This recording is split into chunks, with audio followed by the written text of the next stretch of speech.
लेकिन chapter number 4 civics का की elements of a democratic government. पिछले चैप्टर में पढ़ के आए हैं डेमोक्रेसी क्या होती है, मोनार्की क्या होती है। अब डेमोक्रेसी गवर्नमेंट ज़्यादा अच्छी थी मोनार्की से, तो उसके अंदर की एलिमेंट्स पढ़ेंगे। पहले ये वर्ल्ड मैप देख लो, खैर ज्योग्राफी में डिटेल से पढ़ेंगे बट यहाँ भी देख लेते हैं थोड़ा बहुत। राइट, कॉन्टिनेंट्स है आपके ये, जैसे अगर हम देखें तो ये आपका नॉर्थ अमेरिका है, साउथ अमेरिका है, ये एशिया है, यहाँ पर यूरोप है, ये अफ्रीका है, ये ऑस्ट्रेलिया है, यहाँ पर अंटार्कटिका है। तो इसमें एक स्टोरी दे रखी है साउथ अफ्रीका के बारे में। ये एक अफ्रीका कॉन्टिनेंट है, इसमें एक कंट्री आती है साउथ अफ्रीका, तो उसके बारे में एक स्टोरी दे रखी है। जो ये साउथ अफ्रीका है वो एक कंट्री है जिसमें अलग अलग रेस के लोग रहते थे। रेस यानी कि कलर, तो कुछ ब्लैक पीपल थे, कुछ वाइट पीपल थे, या कुछ कलर्ड पीपल थे।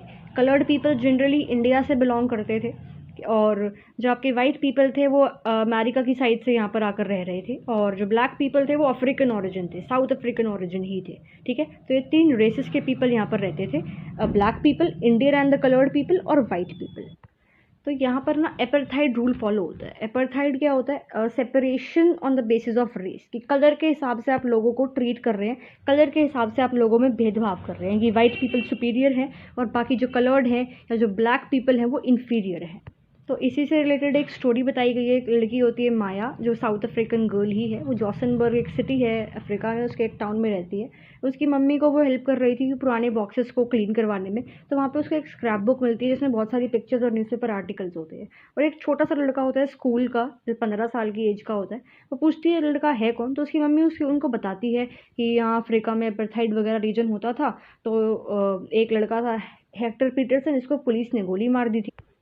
तो वो सुन के शॉक हो जाती है कि पुलिस ने एक स्कूल के बच्चे को गोली कैसे मार दी, ये कैसी गवर्नमेंट है ना। तो वो पूछती है कि ऐसा क्यों हुआ, तो उसकी मम्मी ने उसको बताया कि अपार्थाइड रीजन रूल चल रहा था सारी कंट्री में, और जो वाइट पीपल हैं उनको सुपीरियर माना जाता था, कि उनके लिए सेपरेट एम्बुलेंस होती थी जो कि अच्छी खासी इक्विप्ड होती थी, अच्छी लेवल के हॉस्पिटल्स होते थे, ट्रेन्स बसेज होती थी अच्छी खासी। लेकिन जो ब्लैक पीपल हैं, जो कलर्ड पीपल हैं, उनके लिए इतनी ज़्यादा फैसिलिटीज, इतनी ज़्यादा टेक्नोलॉजी नहीं थी जितनी ज़्यादा वाइट लोगों को प्रोवाइड करी जाती थी।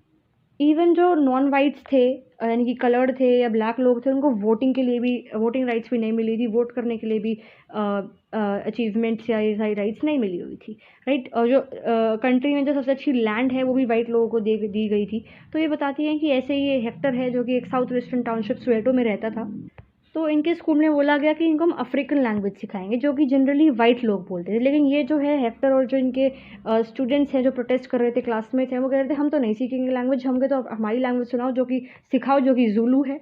तो ये प्रोटेस्ट हो रहा था बहुत ज़्यादा, तो साउथ अफ्रीकन पुलिस ने इनके ऊपर गोली चला दी, तो हेक्टर को भी लग गई। और ये इंसिडेंट 1976 16 जून का है। ये सारी बातें माया की मम्मी उसको बताती है। उसको बिल्कुल अच्छा नहीं लगता ये बात सुन के। ऑब्वियसली आपको भी नहीं लग रहा होगा कि भाई ये कैसी गवर्नमेंट थी वहाँ पर, और ये डेमोक्रेसी नहीं थी वहाँ पर। फिर वहाँ पर बताऊँ, अफ्रीकन नेशनल कांग्रेस बनी, वहाँ पे बहुत सारे लोग उसका अफ्रीकन नेशनल कांग्रेस एक ग्रुप का पार्ट बने। उसमें नेल्सन मंडेला उनके लीडर थे, जो कि Nelson Mandela is the father of south Africa. उन्होंने ये अपार्थाइड रूल हटाया, वो 28 साल तक जेल में रहे इस वजह से, है ना। उन्होंने अपनी जो हॉबीज़ हैं, जैसे उनको बॉक्सिंग पसंद थी, वो सब गिव अप कर दी, जेल में रहे 28 साल तक, और कंट्री के लिए सब कुछ अपना उन्होंने दे दी। और इसी तरीके से 1994 में फिर इतना ज़्यादा स्ट्रगल के बाद साउथ अफ्रीका से अपार्थाइड रूल हट गया और डेमोक्रेटिक गवर्नमेंट आ गई। अब आपको देखा कि डेमोक्रेसी कितनी इंपॉर्टेंट है, कि अगर डेमोक्रेसी नहीं थी तो एक कंट्री में किस तरीके से ट्रीट कर रहे थे। अब डेमोक्रेसी के अंदर जो की डेमोक्रेटिक फीचर्स है ना, एक डेमोक्रेटिक गवर्नमेंट में क्या फीचर्स होने चाहिए, तो जनरली वो 4 फीचर्स हैं। क्या कि लोग कैसे पार्टिसिपेट कर रहे हैं डेमोक्रेसी में, कॉन्फ्लिक्ट हो रहा है तो उसको हम कैसे रिजॉल्व कर रहे हैं, और इक्वालिटी एंड जस्टिस डेमोक्रेसी में है या नहीं। Equality and justice are most important, उनके बिना तो डेमोक्रेसी है ही नहीं। तो पार्टिसिपेशन ऑफ पीपल, पार्टिसिपेशन सिर्फ इलेक्शंस नहीं है, इलेक्शंस भी ऑब्वियसली पार्टिसिपेशन ऑफ पीपल है, बट सिर्फ इलेक्शंस नहीं है। इलेक्शंस तो हम इंडिया में हर 5 साल बाद होते हैं, कि वोटिंग राइट सबको मिल रखी है, यूनिवर्सल एलिट फ्रेंचाइज हो रही है, हर 5 साल बाद आ रहे हैं, गवर्नमेंट को इलेक्ट कर रहे हैं, गवर्नमेंट पसंद नहीं आई तो नेक्स्ट टर्म में आप चेंज कर रहे हो, हर 5 साल बाद इलेक्शन हो रहे हैं। तो इसका मतलब ये नहीं है कि सिर्फ 5 साल बाद इलेक्शन हो रहे हैं तभी लोग आए, वरना गवर्नमेंट क्या कर रही है लोगों को कोई मतलब नहीं है, ऐसा कुछ नहीं है। अदर वेज भी हैं पार्टिसिपेशन के, जैसे कि अगर गवर्नमेंट ने कोई रूल लेके आया और लोगों को पसंद नहीं आया, कि वो लोगों के इंटरेस्ट में नहीं है, वो लोगों को लग रहा है कि हमें हेल्प नहीं करेगा, तो गवर्नमेंट, जो लोग हैं वो गवर्नमेंट को क्रिटिसाइज कर सकते हैं, है ना। तो जो लोग हैं वो धरना लगा सकते हैं, स्ट्राइक्स कर सकते हैं, कैंपेन्स कर सकते हैं कि भाई गवर्नमेंट जो काम कर रही है वो अनफेयर है, वो अनजस्ट है। तो ये भी वेज ऑफ पार्टिसिपेशन है। जैसे एक एग्जांपल दे रखा है अगस्त 2005 में, जिस टाइम पे कांग्रेस की सरकार थी और आपके मनमोहन सिंह जो है वो प्राइम मिनिस्टर थे। उन्होंने क्या करा उस टाइम पर, उन गवर्नमेंट ने क्या करा कांग्रेस की, कि उन्होंने इलेक्ट्रिसिटी के प्राइस इंक्रीज कर दिए। अब लोगों को लगा कि यार इतने सारे प्राइसेस हम नहीं पे कर सकते, तो गवर्नमेंट ने बोला कि हम ये इसलिए कर रहे हैं, रीजंस दिए, जस्टिफाई किया अपने आप को, बट स्टिल भी लोग बोले हम नहीं पे कर पाएंगे ना, इसे वापस नॉर्मलाइज करो जितने पहले थे। तो गवर्नमेंट को लोगों की बात सुननी पड़ी और अपना डिसीजन चेंज करना पड़ा, because in democracy the representatives जो हैं वो लोगों के बिहाफ पे डिसीजन ले रहे हैं, राइट।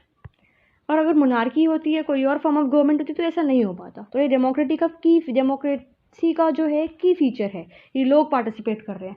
सिमिलरली न्यूज़पेपर्स जो है हमारे यहाँ पर, मैगजीन्स हैं, टीवीज़ हैं, वो कुछ भी छाप सकती है जो उनका मन करे। हमारे यहाँ पर बिल्कुल फ्रीडम दे रखा है प्रेस को, राइट। सेंसरशिप नहीं है। सेंसरशिप क्या है कि जो प्रेस है उस पर हमने कुछ राइट्स लगा दिए, उस पर कुछ रिस्ट्रिक्शंस कर दिए कि आप जो गवर्नमेंट बोलेगी आप सिर्फ वही छाप रहे हैं, वही टीवी में दिखा रहे हैं, वही न्यूज़ में दिखा रहे हैं। बट इंडिया में, यानी कि एक डेमोक्रेटिक कंट्री में, ऐसा कुछ नहीं है, सेंसरशिप नहीं है, राइट।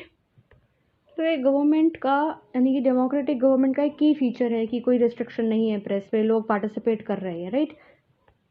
सेकंड की डेमोक्रेटिक फीचर है, मतलब की फीचर है democratic government, is the need to resolve conflict. Conflicts हर कंट्री में होते हैं, हर फॉर्म ऑफ गवर्नमेंट में होते हैं।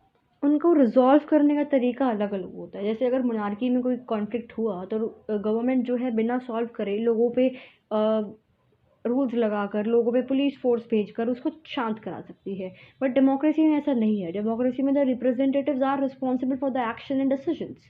तो उनको प्रूव करना पड़ेगा, या उनको शांति से जो ये दंगे फसाद हैं या जो कॉन्फ्लिक्ट्स हैं उनको शांति से, उनको वॉयलेंट ना होकर उसको सुलझाना पड़ेगा। तो इसलिए हमारे यहाँ पर कोर्ट्स हैं, सुप्रीम कोर्ट है, हाई कोर्ट्स हैं, डिस्ट्रिक्ट सबॉर्डिनेट कोर्ट्स हैं। तो गवर्नमेंट रिस्पॉन्सिबल है इन कॉन्फ्लिक्ट्स को रिजॉल्व कराने के लिए। इंडियन कॉन्स्टिट्यूशन में ऐसा नहीं है कि सिर्फ लोगों के लिए ही रूल्स बना रखे हैं। इंडियन कॉन्स्टिट्यूशन में गवर्नमेंट के लिए भी रूल्स है कि गवर्नमेंट किस तरीके से कॉन्स्टिट्यूशन के रूल्स को फॉलो कर और कॉन्फ्लिक्ट्स को रिजॉल्व कर। अब कॉन्फ्लिक्ट्स इंटर स्टेट कॉन्फ्लिक्ट्स हो सकते हैं, रिलीजन बेसिस पे कॉन्फ्लिक्ट हो सकते हैं। जैसे बुक में एग्जांपल दे रखा है कि रिवर्स के बेसिस पे भी कॉन्फ्लिक्ट हो सकते हैं। ऑब्वियसली हो सकते हैं इंटर स्टेट कॉन्फ्लिक्ट्स की, भाई दो स्टेट्स के बीच से एक रिवर पास हो रही है और उस पर कॉन्फ्लिक्ट हो रखा है। जैसे आप कावेरी रिवर देखते हो, कावेरी रिवर एक ईस्ट फ्लोइंग रिवर है, यानी कि वेस्ट से ईस्ट में फ्लो हो रही है, राइट। वेस्ट से ईस्ट में फ्लो हो रही है। तो बे ऑफ बंगाल में जो रिवर ड्रेन करती है उन्हें हम ईस्ट फ्लोइंग रिवर्स कहते हैं, ज्योग्राफी में पढ़ेंगे। तो कावेरी रिवर कर्नाटका और तमिलनाडु से जा रही है। अब देखो, ये कावेरी रिवर जा रही है, यहाँ पर कृष्णा अर्जुन सागर डैम बना दिया, राइट। तो वाटर यहाँ पे स्टोर हो गया, कर्नाटका में यूज़ हो गया। अब तमिलनाडु की सरकार ये कहती है कि यार पानी तो ऊपर ही यूज़ हो गया, नीचे तो पानी आ ही नहीं रहा। हमारे यहाँ पर जो मेटूर डैम है, यहाँ पर बहुत कम पानी पहुँच रहा है, तो तमिलनाडु में पानी की कमी हो रही है। तो ये डिस्प्यूट क्रिएट हो गया ना रिवर की वजह से। तो अब इस डिस्प्यूट को कौन सॉल्व करवाएगा? ऑब्वियसली गवर्नमेंट सॉल्व करवाएगी, है ना। अब आपको कावेरी के बारे में आपने पढ़ा, तो आपको इसकी डिस्ट्रीब्यूटरीज पता होनी चाहिए, कहाँ से फ्लो करती हैं, ईस्ट फ्लोइंग रिवर है, कैसी रिवर है, ओरिजिन सब पता होना चाहिए इसके बारे में, ठीक है। ज्योग्राफी में पढ़ेंगे आगे फर्दर क्लासेस में, बट यू शुड नो जो कॉम्पिटिटिव्स की तैयारी कर रहे हैं। मेन बात ये है कि डेमोक्रेसी में जो की फीचर है वो ये है कि गवर्नमेंट किस तरीके से कॉन्फ्लिक्ट को रिजॉल्व करा रही है। कॉन्फ्लिक्ट रिलीजन बेसिस पे हो सकते हैं, रिवर्स पे हो सकते हैं, कल्चरल बेसिस पे हो सकते हैं, और भी बहुत सारे रीजंस हो सकते हैं कॉन्फ्लिक्ट से। गवर्नमेंट उसको किस तरीके से सॉल्व कर रही है, ये आपका एक फीचर है डेमोक्रेटिक गवर्नमेंट का।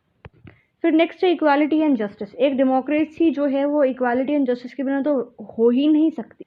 हमने देखा है कि इंडियन कॉन्स्टिट्यूशन मेकर्स ने कितना कुछ किया है, specially doctor B R Ambedkar ने तो कितना कुछ किया है दलित को राइट प्रोवाइड करवाने के लिए, और हम उनको ऐसे वेस्ट नहीं कर सकते। हमें अपने कॉन्स्टिट्यूशन के मेकर्स के जो एफर्ट्स हैं उसको वर्थ इट करना चाहिए, उसको प्रूव करना चाहिए कि yes they did so much for us, so we should respect every individual.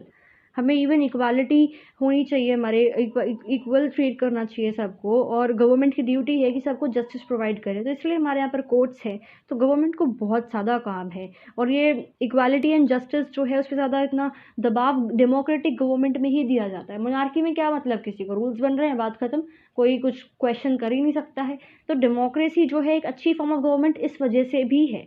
तो ये डेमोक्रेसी की कुछ की फीचर्स हैं कि इक्वालिटी एंड जस्टिस यहाँ पर है आपका, कॉन्फ्लिक्ट्स को आप रिजॉल्व कर रहे हो, पीसफुली रिजॉल्व कर रहे हो, गवर्नमेंट रिस्पॉन्सिबल है उसके लिए, और लोग भी पार्टिसिपेट कर रहे हैं, सिर्फ इलेक्शंस के थ्रू नहीं, इवन प्रोटेस्ट के थ्रू। जब आप कुछ लग रहा है कि ये अनफेयर और अनजस्ट है, तब सरकार के अगेंस्ट कुछ बोल रहे हो। तो ये कुछ की फीचर्स हैं डेमोक्रेटिक गवर्नमेंट के, कि डेमोक्रेटिक गवर्नमेंट जो है वो परफेक्ट तो नहीं है, but still best form of government क्यों है, तो उसके कुछ उसके रीजंस हैं।